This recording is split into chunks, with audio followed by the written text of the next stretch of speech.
নমস্কার, আপনারা দেখছেন সুন্দর বাংলা নিউজ। সাথে রয়েছি আমি সাইফুদ্দিন, আপনাদের বন্ধু। আজ সর্বপ্রথম আমরা যে খবরের দিকে নজর রাখবো সেটা হচ্ছে মন্তেশ্বর ব্লক বিডিও অফিসে এক গুচ্ছ অভিযোগ নিয়ে দাঁড়িয়ে রয়েছে সাধারণ মানুষ, নাজেহাল সাধারণ মানুষ। শুনতে পারলাম যে চলছে এসআইআরের হেয়ারিং। আশ্চর্য ব্যাপার, সাধারণ মানুষকে একটার পর একটা বারংবার কেন লাইনে দাঁড়াতে হচ্ছে? কেন সাধারণ মানুষের জন্য কোনো রকম সুব্যবস্থা করছে না সরকার? সেটা আমাদের এখনো মাথায় ঢুকছে না যে কেন এইভাবে আমরা হয়রানির শিকার একটার পর একটা হব। দেখলাম লাইনে দাঁড়িয়ে রয়েছে, লাইনে দাঁড়িয়ে থাকা অবস্থায় আচানক মাথা ঘুরে পড়ে গেছে।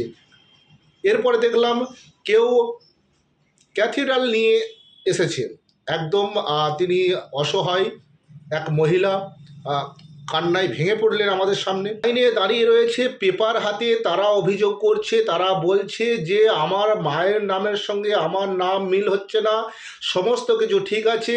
বা আবার কেউ বলছে যে আমার বাবার 6টা সন্তান, কেন 6ষ্ঠ সন্তান হওয়ার জন্য আমাদেরকে হেয়ারিংয়ে ডাক করিয়েছে। কেউ বলছে বয়সের গরমিল কেন। এইরকম একটার পর একটা অভিযোগ সাধারণ মানুষের কিন্তু মুখে শোনা যাচ্ছে। নির্বাচন কমিশন আর কি করবে? সুন্দর বাংলা নিউজ আজ পথে নেমেছে। সুন্দর বাংলা নিউজ আজ খতিয়ে দেখেছে এসআইআর প্রক্রিয়া নিয়ে। এটা মোটেও কাম্য নয় বাংলার মানুষের কাছে। কেন সাধারণ মানুষকে বারবার হয়রানির সম্মুখীন হতে হচ্ছে? প্রত্যেকটা কাজে লাইন আর লাইন, লাইন আর লাইন। লাইন ছাড়া কি সাধারণ মানুষের কপালে আর কিছু জুটবে না? কারণটা কি? এসআইআর এর হিয়ারিং এ এসে দীর্ঘক্ষণ লাইনে দাঁড়ানোয় অসুস্থ এক মহিলা। নির্বাচন কমিশনের পক্ষ থেকে চলছে হিয়ারিং। একটার পর একটা সাধারণ মানুষকে নাজেহাল করে ছাড়ছে নির্বাচন কমিশন।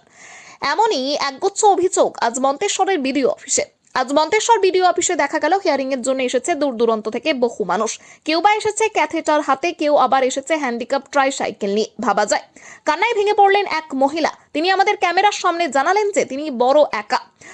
তিনি আরো জানালেন, আমি বড় একা, আমার কেউ নেই। আমি খোঁড়াতে খোঁড়াতে এসেছি বিডিও অফিস পর্যন্ত, কি করব সেটাই আমি এখন ভেবে পাচ্ছি না। মানে আমার 95 সালে ভোটার লিস্টে নাম ছিল, কিন্তু আমি অসুস্থ ছিলাম, হসপিটালে ভর্তি। তারপরে আমার বাবা কলকাতায় কাজ করতো, মা মারা যায়। ভোটার লিস্টে নাম ছিল? না, নাম কখন কেটে দিয়েছে আমি জানি না। 2002 সালে ভোটার লিস্টে নাম ছিল? না, নাই, এখন দেখছি নাই। 95 সালে ছিল? ছিল। আপনার বয়স কত? আমার এখন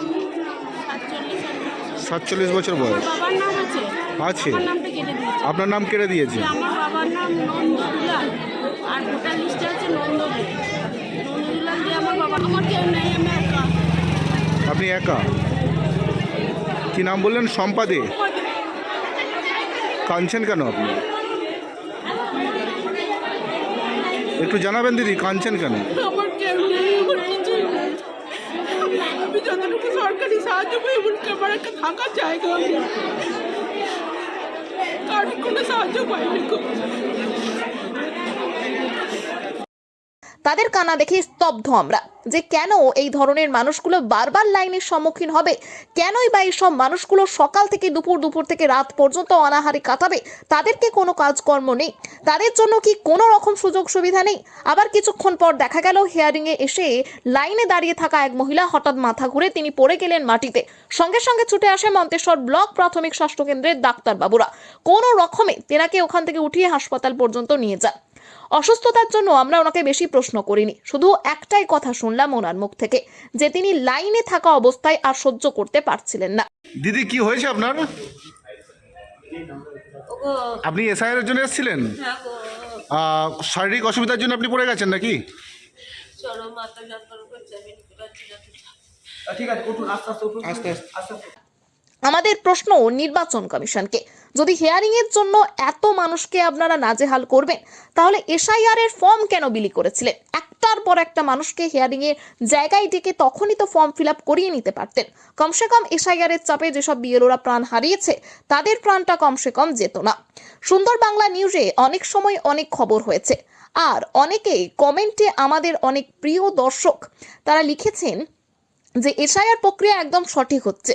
আজ সেই সব বন্ধুগুলো হয়তো কোনো একটি বিডিও অফিসের বাইরে হিয়ারিং এর পাওয়া নোটিশটা নিয়ে তারাও বিরক্ত বোধ করছে। জ্যোতির্ময় মণ্ডলের রিপোর্ট, সুন্দর বাংলা নিউজ।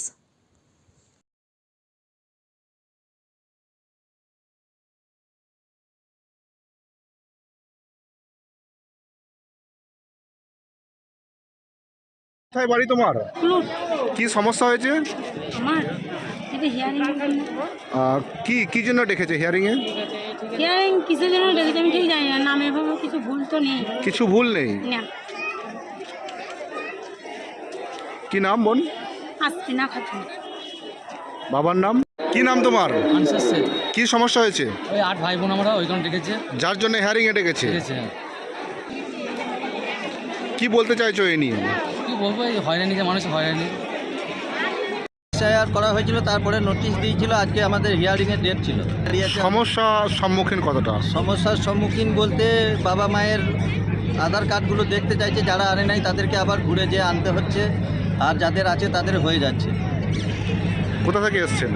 আমি এসছি তুল্য শুশুনিয়া পঞ্চায়েত, তুল্য থেকে। হয়রানির শিকার তো হচ্ছেই, সবাই তো দেখতে পাচ্ছেন, সারা দিন রাত এখানে সব বাচ্চা ছেলে কোলে নিয়ে কত কষ্ট করে, তো হয়রানি করার জন্যই করেছে এইগুলো, করার জন্যই করেছে। নচেত আমাদের লিস্টিতে তো প্রথমে নাম এসেছিল, খসড়া তালিকায় নাম এসে যাওয়ার পরেও আবার কেন আমাদেরকে নোটিশ দেওয়া হলো? এরকমভাবে সারা রাজ্যের মানুষকে, বিশেষ করে মুসলিম সম্প্রদায়ের বেশি আসছে। আমরা দেখতে পাচ্ছি মুসলিম সম্প্রদায়ের আমাদের গ্রামে এসছে 70টা হিন্দু সম্প্রদায়ের, আর 400টা এসছে মুসলিম সম্প্রদায়ের। আবার আজকে দেখলাম আমাদের গ্রামে যে বিয়ালোর আছে তার হাতে এতগুলো কাগজ তুলে দেওয়া হলো, ওগুলো আবার আজকে বিলি হবে, 16 তারিখে তাদের হিয়ারিং আছে। মানে প্রত্যেকটা মানুষেরই হচ্ছে? প্রত্যেকটা মানুষের হিয়ারিং করা হচ্ছে, প্রেশান করা হচ্ছে, হয়রানি করা হচ্ছে। ছোট ছোট বাচ্চা কোলে নিয়ে সকাল থেকে কাজ কাম বন্ধ করে, রান্না বাড়া বন্ধ করে সারাটা দিন এখানে এসে হয়রানির শিকার হচ্ছি আমরা। কি নাম বললেন আপনার? আমার নাম। সমস্যা নিয়ে এসছেন আপনি বিডিও অফিস? হিয়ারিংয়ে ডেকেছে, ওই জন্য এসেছি।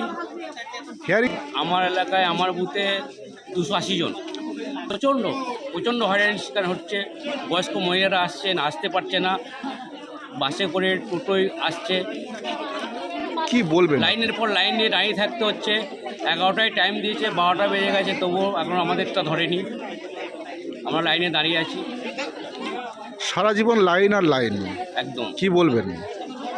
আমাদের মোদী সরকার আসার পর থেকেই তো আমরা লাইনেই দাঁড়িয়ে আছি। কি নাম আপনার? রফিকুল ইসলাম শেখ। বাড়ি?